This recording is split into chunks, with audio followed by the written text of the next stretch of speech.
प्रदेश में एसीबी ने कोविड के दौरान राज्य में मिड डे मील योजना के अंतर्गत स्कूली विद्यार्थियों को खाद्यान्न उपलब्ध कराने में 2000 करोड़ रुपए से ज्यादा की कथित गड़बड़ियों और भ्रष्टाचार के आरोप में कॉन्फेड और निजी कंपनियों के कई अधिकारियों के खिलाफ मामला दर्ज किया है। इधर जांच शुरू हुई, उधर सियासत भी परवान चढ़ने लगी। ये रिपोर्ट देखिए।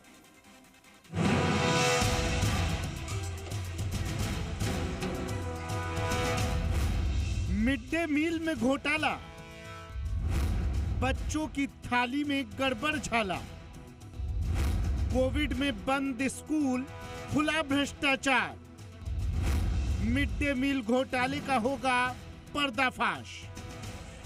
जांच शुरू, सियासत चढ़ी परवान। कोरोना की मार से जब बच्चे स्कूल से दूर थे, तब सरकारी थाली पर सबसे बड़ा वार हुआ। जिस मिड डे मील योजना का मकसद बच्चों तक पोषण पहुंचाना था, वही योजना बन गई करीब 2000 करोड़ रुपए के कथित घोटाले का जरिया। अब इस घोटाले की परतें एसीबी खोल रही है। दरअसल कोविड-19 महामारी के दौरान स्कूल बंद रहने की अवधि में राज्य में मिड डे मील योजना में 2000 करोड़ रुपए का घोटाला हुआ। एसीबी ने इस घोटाले में कॉन्फेड, केंद्रीय भंडार और निजी फर्मों से जुड़े 21 नामजद आरोपियों के खिलाफ एफआईआर दर्ज कर जांच शुरू की।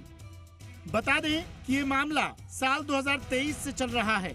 जांच शुरू होते ही सियासत भी पूरी तरह गर्मा गई है। एक तरफ बीजेपी प्रदेशाध्यक्ष मदन राठौर का कहना है कि कांग्रेस का घोटालों से पुराना रिश्ता है, इन्होंने बच्चों तक को नहीं बख्शा।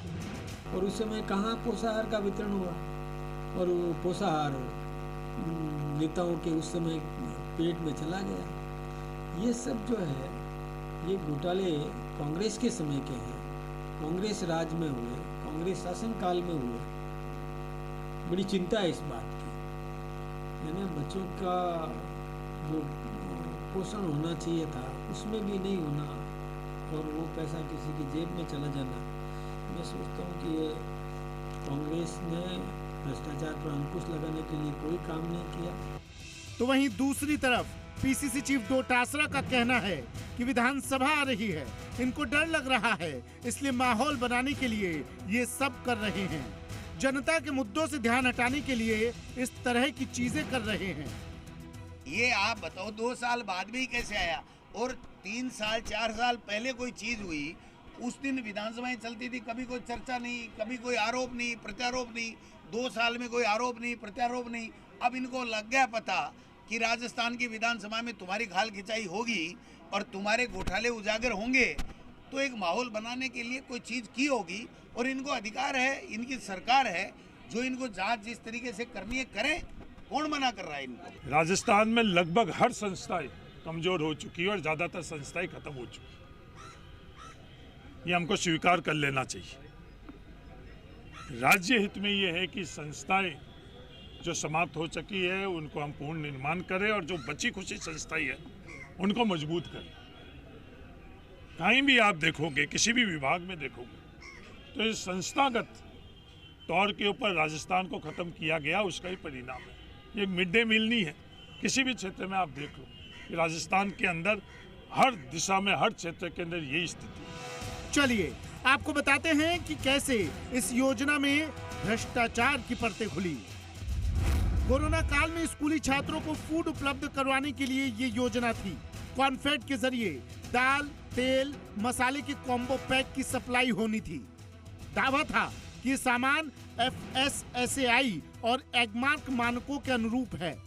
राज्य के स्कूलों तक डोर स्टेप डिलीवरी के जरिए पहुंचाया गया। योजना में अनियमितताओं और भ्रष्टाचार की शिकायतें मिली। शिकायतों को लेकर एसीबी ने जांच शुरू की। कई मामलों में वास्तविक खरीद और आपूर्ति किए बिना ज्यादा दरों पर फर्जी बिल प्रस्तुत करने की जानकारी सामने आई।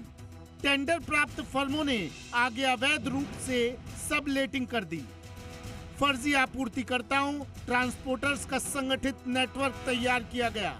धोखाधड़ी, जालसाजी से सरकारी खजाने को नुकसान पहुंचाया गया। करीब 2000 करोड़ रुपए का नुकसान होने का अनुमान। आरोपियों की भूमिका, वित्तीय लेन देन, दस्तावेजों की जालसाजी की जांच जारी। दोष सिद्ध होने पर आरोपियों के खिलाफ सख्त कार्रवाई की जाएगी। एसीबी की जांच में सामने आया कि मिड डे मील योजना से जुड़े अधिकारियों और कॉन्फेड के कुछ अधिकारियों ने मिलीभगत कर नियमों में बदलाव किए। चहेती निजी फर्मों को अनुचित फायदा पहुंचाते हुए टेंडर आवंटित किए गए। इस पूरे घोटाले में निजी फर्में messrs Tirupati suppliers, messrs Jagrit enterprises, messrs MT enterprises, messrs sign trading के प्रोपराइटर सहित अन्य संबंधित व्यक्ति शामिल रहे। फिलहाल मिड डे मील घोटाले की जांच एसीबी के पास है। आरोपियों की भूमिका, फर्जी बिलिंग और वित्तीय लेन देन की कड़ियां जोड़ी जा रही हैं। लेकिन सवाल सिर्फ भ्रष्टाचार का नहीं है, सवाल उस योजना की साख का है जो बच्चों के पोषण और भविष्य से जुड़ी है। जांच आगे क्या मोड़ लेती है? घोटाले के जिम्मेदार बेनकाब होते हैं या मामला सियासत की भेंट चढ़ जाता है? इस पर अब सबकी नजरें टिकी हैं। ब्यूरो रिपोर्ट, जी मीडिया।